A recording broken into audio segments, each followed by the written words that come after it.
Okay, start recording the mobile and start writing my chapter. Thank you. Okay, so we start with chapter 1. Okay, that's on quadratic and fractional equations. We have done a little bit of quadratic things for exam 2. Okay, we'll start looking at chapter 1.1 first. We have to be learning how to solve quadratic equations.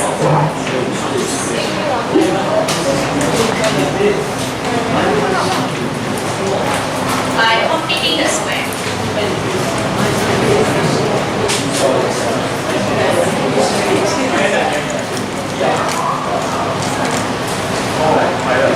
Okay, so let's do a very quick recap about what are quadratic equations first. Okay, there's a certain format of how quadratic equations generally look like. So, quadratic, as the word suggests, okay, the power of x is 2. Okay, so we will have an x squared term, and then x, and then after a constant term. I hope that you recall this first. Is everything okay? Should we zoom in? It's very zoomy. Okay, just. I think it's very small. Huh? Should I Oh, it's because the screen very small. Oh, After that, it will look big on the screen. Okay, so A, B, and C are just real numbers. Okay, but A cannot be 0 because 1A is 0, this will disappear, then it will no longer be quadratic. Right? So this is our quadratic equation. So in set 2, what we have learned in terms of quadratic equation solving is that we learned how to solve an equation by doing factorization. So for example, if I want to solve an equation such as x squared plus 4x plus 3 equals to 0, how do we solve it? Do our cross factorization, right? Okay, so in this case, I hope you recall doing such a method. Maybe not all of us learning with such methods, right? So x times x gives us x squared. We need to have two things that will multiply to give us positive 3, so maybe 3 and 1. We apply our cross, 3x and then 1x. So this is positive, positive. Okay, so to solve it,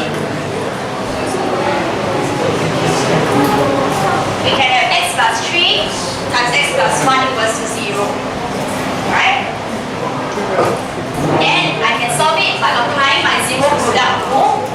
Because when two things multiply to become 0, one of it must be equals to 0. But it doesn't make sense if this is 1 and then you say one of them must be 1, because that doesn't apply. Okay, so one of them, this is called zero product rule. So x plus 3 equals to 0 or x plus 1 equals to 0. If you're quick enough, you could already very quickly get x equals to negative 3 or x equals to negative 1. Okay? So that's what we learned previously already in terms of solving a quadratic equation. But the problem is that not every quadratic equation can be solved this way. So if I were to change the equation a little bit, instead of a plus 3, I change it to a minus 3. Are we actually still able to do our cross method? Okay? Yes. How? Who said yes? Who said yes? Do you have factors that I can have? What are the factors?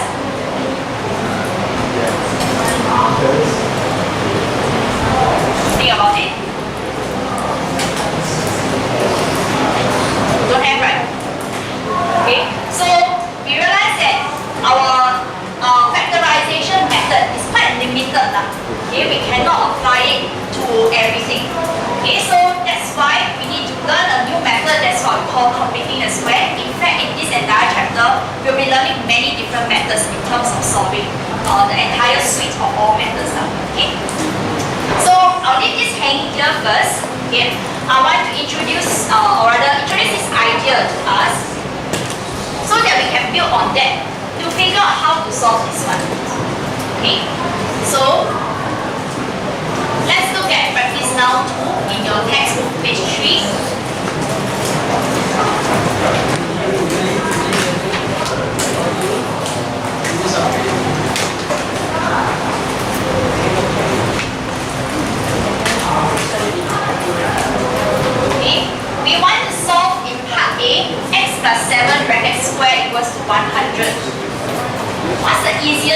solve this question? Square root, right? Okay. Because we know that it's square, 100 is a perfect square. We can apply our square root. But when we apply square root, does it mean that x plus 7 is equals to 10? Is that only answer? No, right? What else is there? Plus minus, right? So we also have the negative one. Because you must remember when we take square root, there's both positive and negative. Okay? Then we have x equals to 10 minus 7 or negative 10 minus 7, which gives us 3 or negative 17. Right?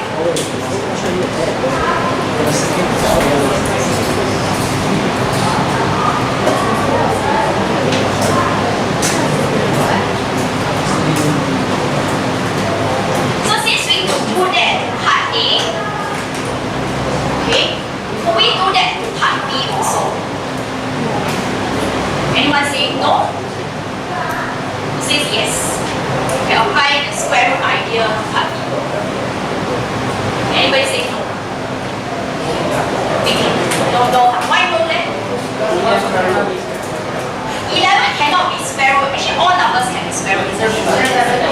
It just doesn't give you a whole number. Is it a problem if it's not a whole number? Are all numbers whole? No, right? Okay. So not all solutions have to be whole numbers all the time, right? Okay. So therefore, we don't have to be so fixated on trying to get perfect squares all the time. So in this case, okay, it can still be square rooted, or we can still take square root, alright? Just that it will not be a nice number lah. Okay, so we just write our plus minus square root 11, right? Or you can write it as two separate things like what I did here. That's fine as well. Okay, so it's either you press in your calculator to get a long string of decimal, or you keep it in exact. Okay, in this form, that's fine as well. Okay, I just like things to be neat and compact, so I'll keep it in such a manner. So my next step, I'll put it as 2y equals to plus minus root 11 plus 5, and then my y is equals to this. Correct? That's how we solve an equation. Okay. Then sometimes questions they want you to leave your answer to 3 significant figures, so you can press on calculator for that.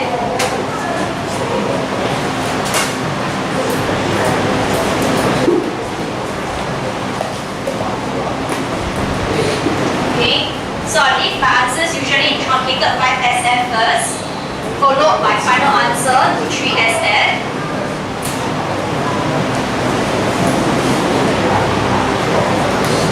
Okay, so that will be how we solve that question.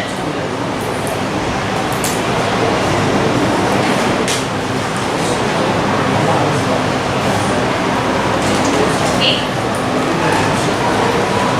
Now, do we agree that these are quadratic equations? They are quadratic equations, right? So what is the learning takeaway that we can get out of this?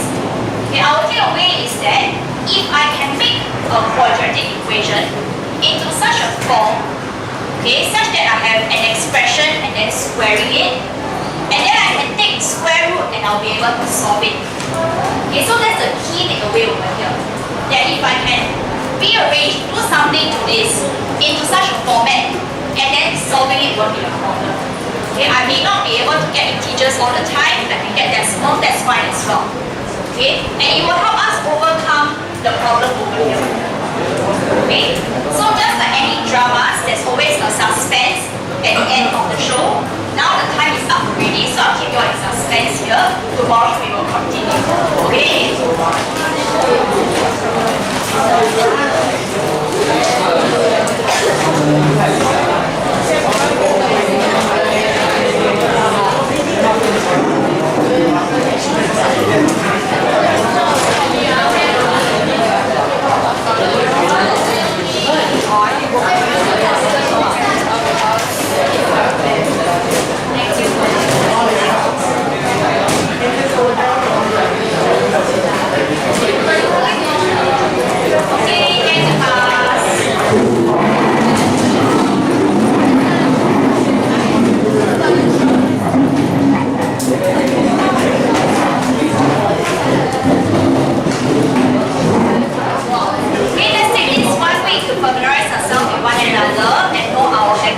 Okay, especially my habits, since I'm the dictator of this class. Okay, thank you everyone. Thank you. I'll see you tomorrow.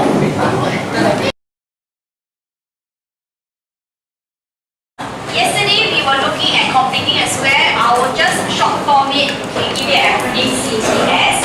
Okay, I have not yet formally introduced to you how to do completing the square. But yesterday at least we agreed that it is easy to solve a quadratic equation when I can express it in a form like this because I know that I can take square root of both sides. Okay, so the objective over here is we try to make this square thing. Okay, in completing the square, that's why it's not completing the square, right? Such that I can do square roots. Okay, so for example, if I'm looking at this equation here, x squared plus 6x plus 9 equals to 0, how do we factorize it? We know how to factorize this, right? Okay, what would it be? Someone in the shop answer? X plus 3. We can cross and then we will get. We do our cross method, right? What are the factors? X plus 3 and 3, right? Okay. So if you need to, you can do this.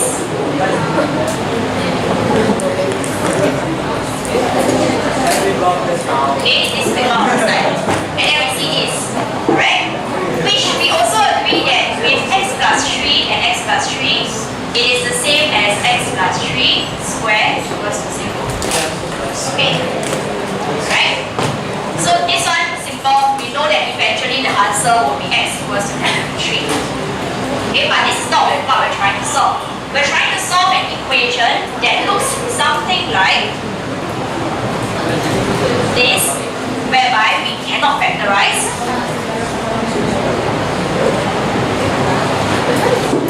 Okay, and we need to figure a way out of this. Okay, and the way to get out of this, okay, to solve this, is to make use of this concept over here. Okay, about introducing a square.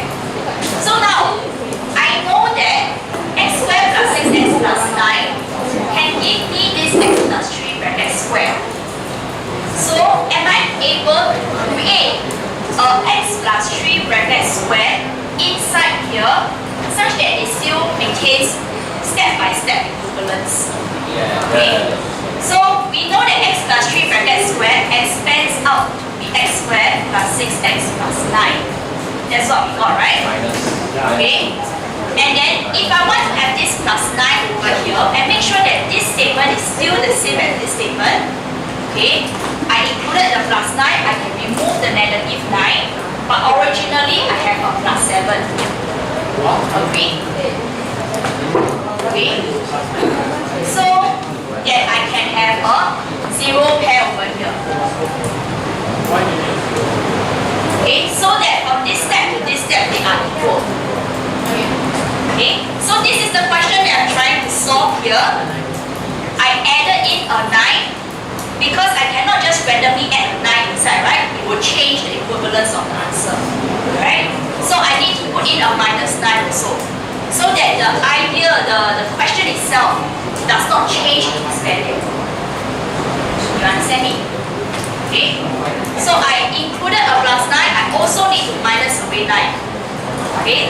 So that you see that we have our x squared plus 6x plus 7, they still remain in the original equation. What I added in, I must also subtract. Okay? Hang on, alright?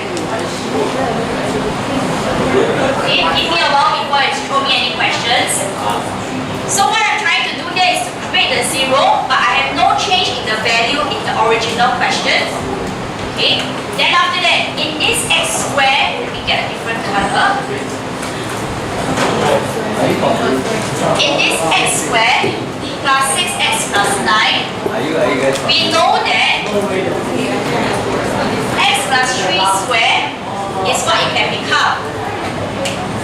Then after that, my minus 9 plus 7 is left on the outside. Okay? Equals to 0. So now I have created the square out.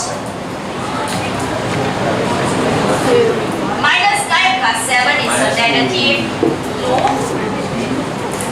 Okay, then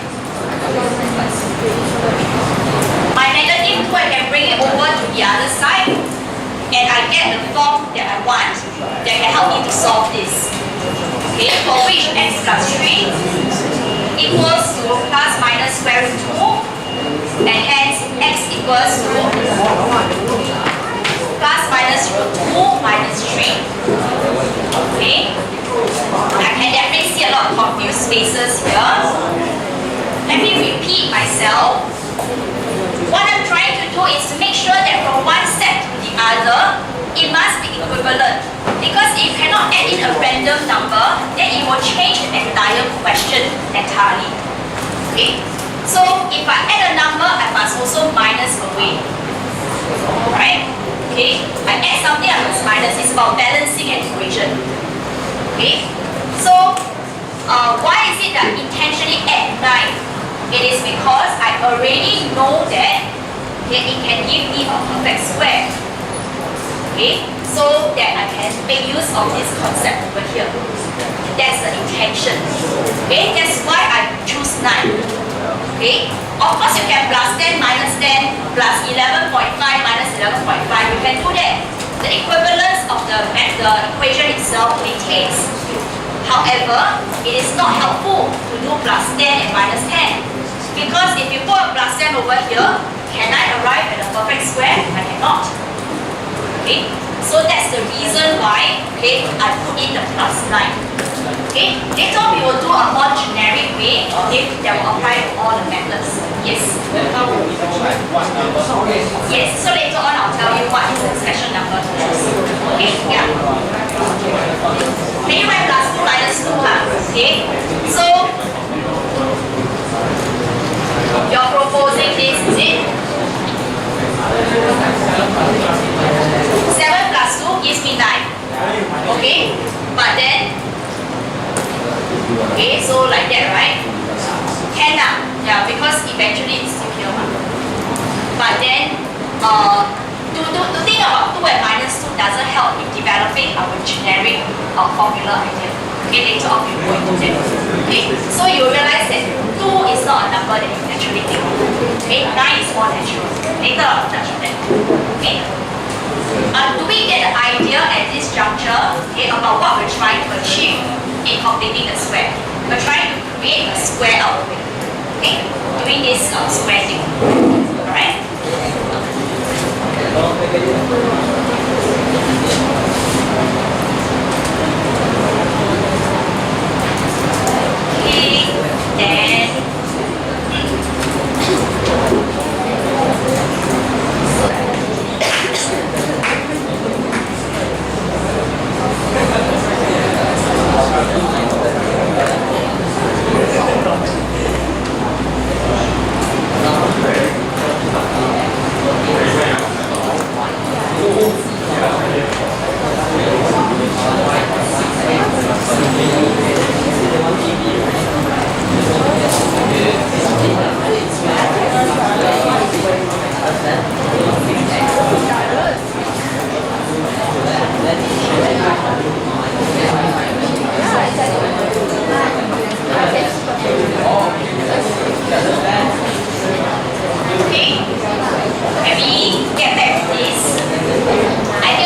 how is it that we get this 9?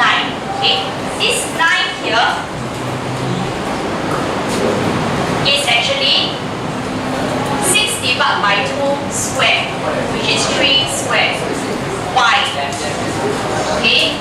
Because I am going to let the x square be the a square.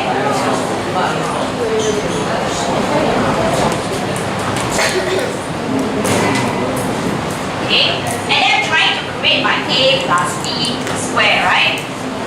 Okay? So I need to have the plus b square. So what is going to be my 2ab? I have already defined my a to be x, so a is supposed to be x. In other words, the 2b is actually supposed to be 6, which tells us that b is equal to 6 divided by 2. Okay, and that is 3, which explains to us why b square is 3 square, which is 9. Okay? Following? Alright? So that's the reason why we plus 9 and minus 9. Because that's more intuitive to think about rather than 2. Okay? Because based on the way we do our expansion. Okay? So the coefficient of x over here, coefficient meaning to say the number in front of x, that is your 2b. Because my a is already defined to be x. Okay? So then, so that's how we actually go about thinking of what is the number over here. Okay? We will try it out. Alright? Questions?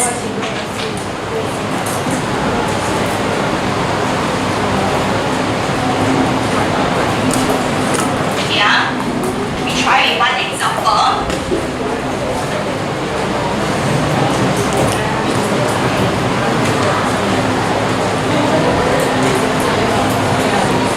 Okay, so usually in the question,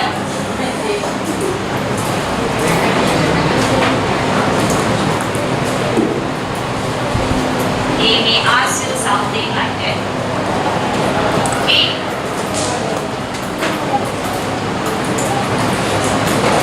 I forgot where I got this question from. It's not a text question. So just copy, yeah? So what this instruction is trying to ask of you is to do the completing the square method. Okay? What they want you to do is to change this into this particular form. Okay? In this particular case, there is no equals to 0. Please don't put in the equals to 0 yourself, because this is an expression, it is not an equation.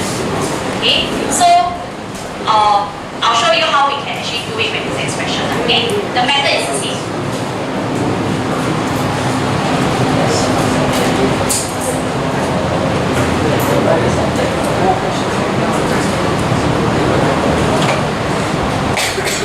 Okay, so we apply the same method. We have x squared plus 12x plus 5, for which we know that it is not a perfect square, it cannot be factorized. Okay, I know that I must do a plus something minus something in order to get the 0. Okay, so how am I going to decide on this number? Okay, so I said that this was going to become my a square. Okay, something over here will help me to become my b square. Okay, 12x is going to be my plus 2ab. How do I know what is the b? Okay, I will base it on this number here above. 12 is equals to 2b, and therefore my b must be 6. Yes, so the b is always half of the coefficient of x here. Okay? Yes. So don't forget that there's a square. Okay? And then you must make sure you minus away the same number. Okay?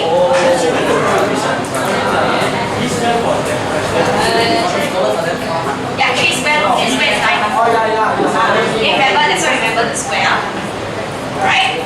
So therefore, x squared plus 12x plus 12 over 2 square, that actually should be giving us our x plus b is actually our 6, so 6 bracket square.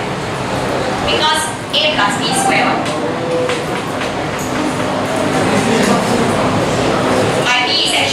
Multiply by 2.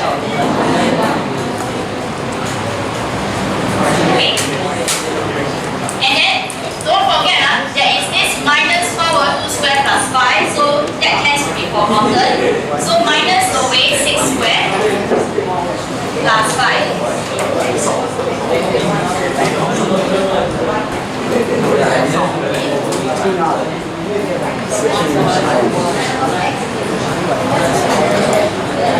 Okay. And then we simplify. So minus 36 plus 5, that will give us minus 31. Okay. Getting it?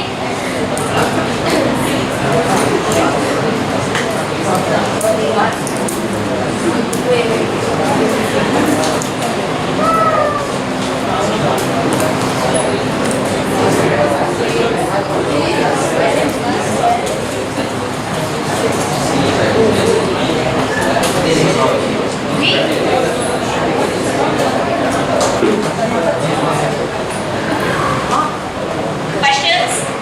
We do one more time, part B. X squared plus 7x plus 2. Now, our coefficient of x is not divisible by 2. But does it really matter? It doesn't. Okay? It doesn't, because our solution can always be a non-integer. Right? Our method remains the same. So we have x squared plus 7x. We need to decide on something and then remembering to plus 2. Okay? So because we agreed that this is my a squared, this is my 2ab, over here I'm supposed to have a plus b squared. Okay? And b must be in this case equals to 7 divided by 2.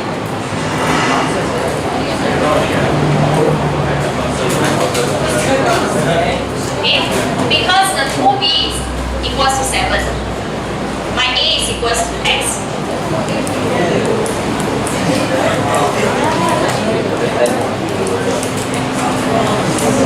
Right? And then we must minus away to ensure they are equal.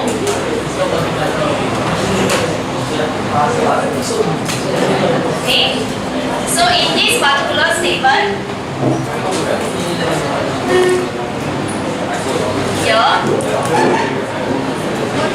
I'm going to get x plus 7 over 2 squared minus away 7 over 2 squared plus 2.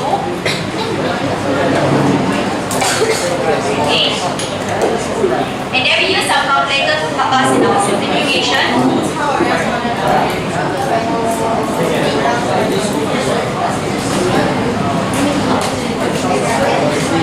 And then we get this answer.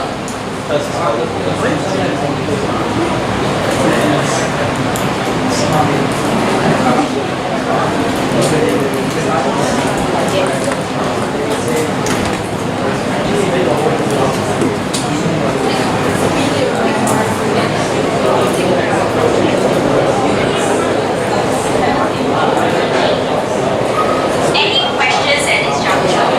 Anyone not getting it?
Yes. Okay, wait ah.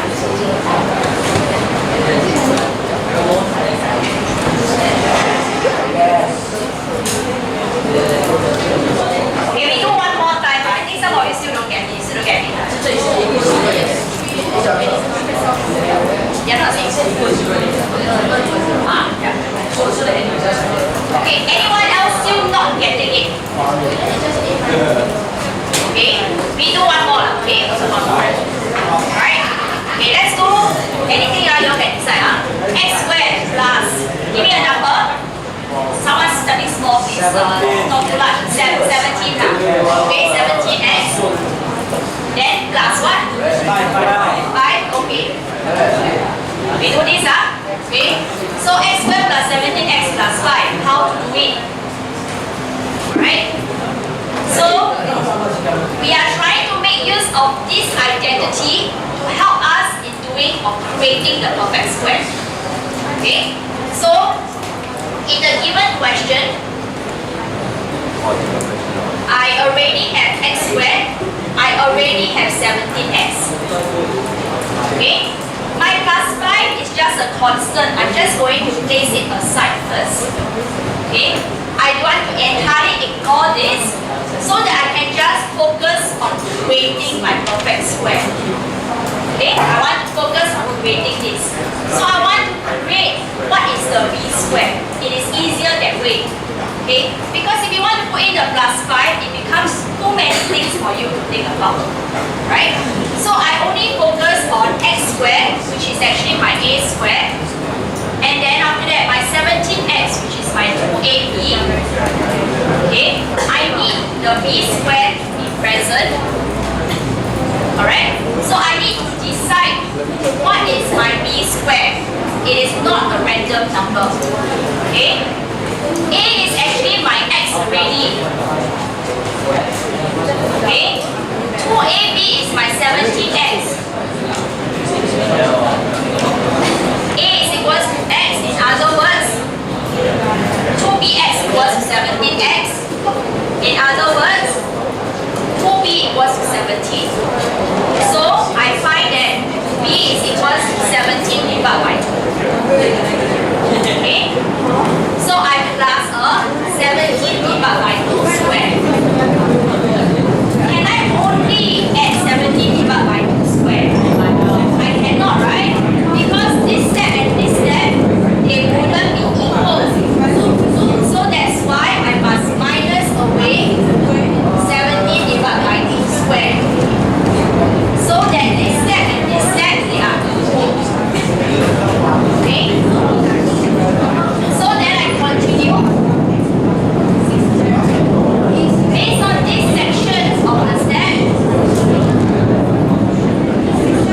I'm getting x plus 17 divided by 2 bracket square minus away 17 divided by 2 square plus 5.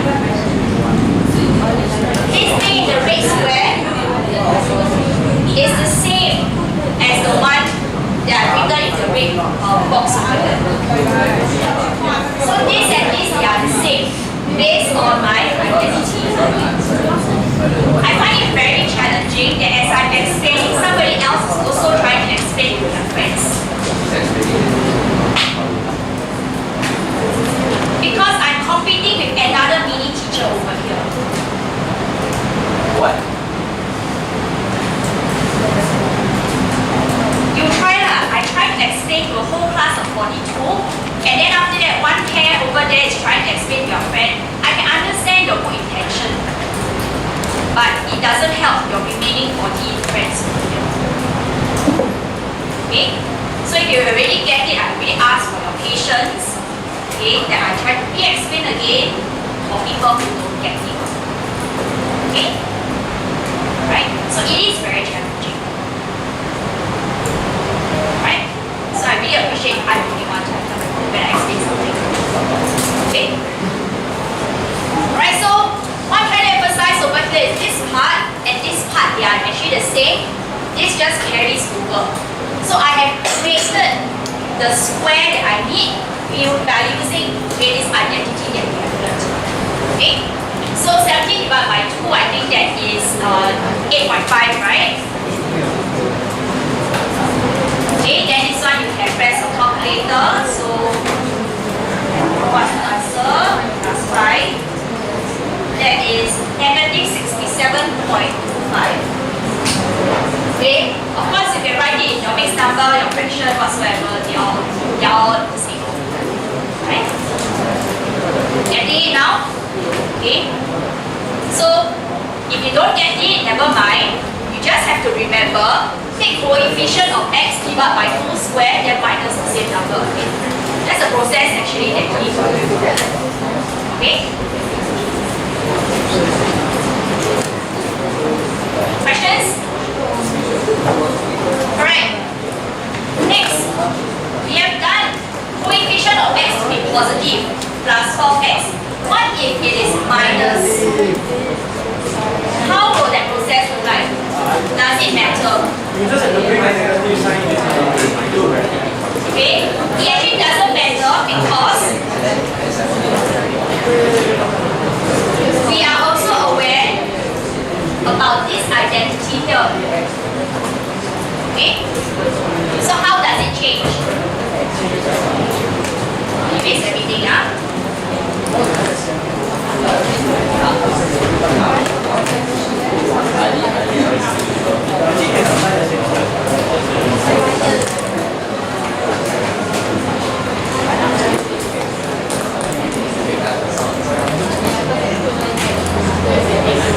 Okay, ready? Alright, so I have x squared minus 12x. That is my a squared minus 2ab. Okay, I already agreed that my a is the x. Okay, and then minus 2ab is actually my negative 12x. A and x are actually the same because we define it that way. So, in other words, it looks like that. Hence, we're looking at negative 2b equals to negative 12. Therefore, 2b is 12, b is actually 12 divided by 2. Okay, so actually the minus sign doesn't affect us at all. Okay, we still are going to do a plus because plus b squared, right? Okay, so we're still going to do a plus 12 divided by 2 squared minus away 12 divided by 2 squared. So the number that we put over here is actually the same as when we were doing a plus sign over here. So if you do a side-by-side comparison, what I did just now, okay, these numbers itself are the same. There's no difference. But is the answer going to be the same? No, of course not. Okay, because they are totally different expression, how can answer be the same? So what is the difference? It is in the factorization process, whereby this thing in the box here, okay, is actually going to become a minus b squared, right? Because of the identity. So b is actually a 12 divided by 2, that's 6. Okay? Because it's a minus way, b down here is also minus. So basically the sign just follows. Okay? Then after that, you must continue with your 6 squared, minus 6 squared plus 5. Minus 36 plus 5, that's minus 4. Okay? So, no difference at all. Right? In the decision making of the number. All you have to be mindful of is the sign. Because down here is minus, earlier on it was a plus.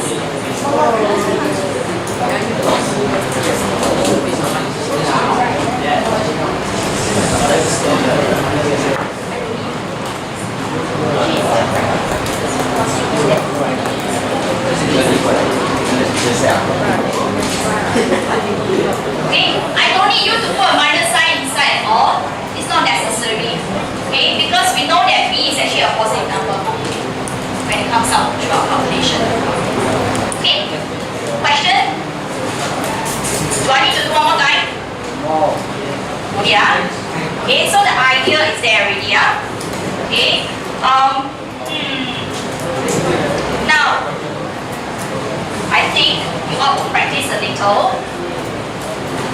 So, now 4. That's in your textbook, page 7.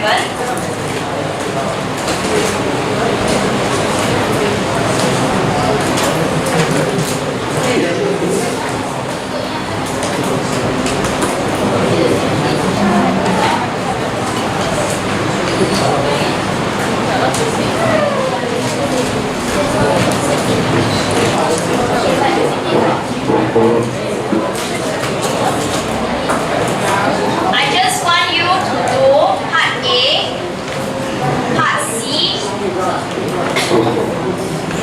and part D.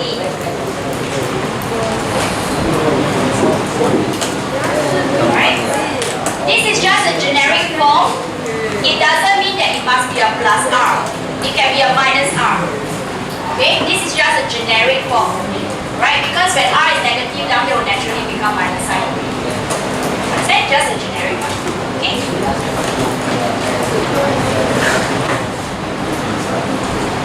I'll give you about 8 minutes to do this.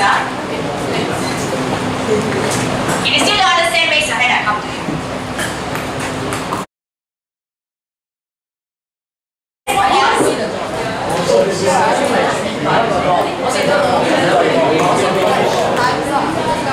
Okay, next. I want us to think about what if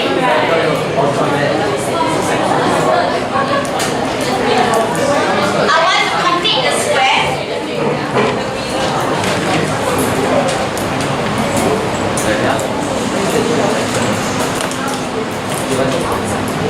I'm on my last strand now. Before my allergic reaction kicks in. And it's really very ugly. What that happened on second day of August. Okay, I don't want to make things ugly for us, right? For the next 2 years. Because I have to teach you for 2 years. Right? 99% chance I have to achieve next year. Okay? So, let's focus. Right, so what if I want to do completing the square in this case for negative x squared plus 9x minus 3.5? Okay? We have been doing completing the square for coefficient of x squared to be positive. Okay? And our identity is also a squared is always positive. Okay? There is no minus sign in front. So how? How can we overcome this problem? Take out the negative. Yes, take out. What do you mean by taking out? What's the correct term to us? Extracting is not a correct best term. Factorize. Okay? We factorize out the negative sign. Alright? And not forgetting that when you factorize, your operations need to go for the opposite one. Okay? So we get this. Then we apply our method to what we have inside the brackets. Okay? So we leave the negative sign in the bracket outside first. We focus on what's inside here. So I will have my x squared minus 9x plus b squared, right? Okay, so therefore it must be a plus. So you think you might want to focus here. Okay? Minus 9x follows, and then it must be a plus b squared. So that's why it's a plus 9 over 2 squared minus away 9 over 2 squared. Then we plus 3.5. Okay? So these are the new additions that I put into the original expression. Then I will have x minus away by b, which is 9 over 2 squared,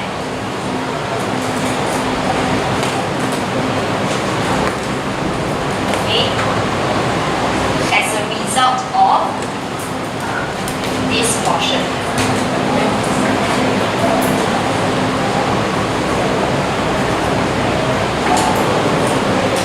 Right? Then we go about simplifying. So 9 over 2, if you want to, you can write it as 4.5 or 4.5. Whichever that is convenient or preferred.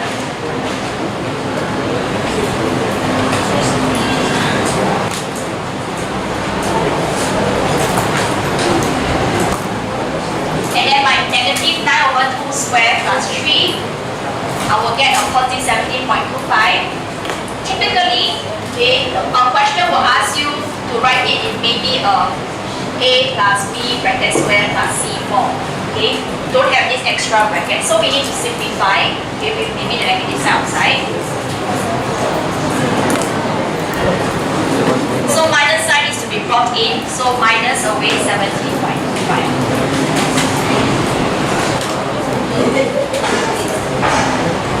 Okay. Questions? Yes? Yeah, I got the answer different as well.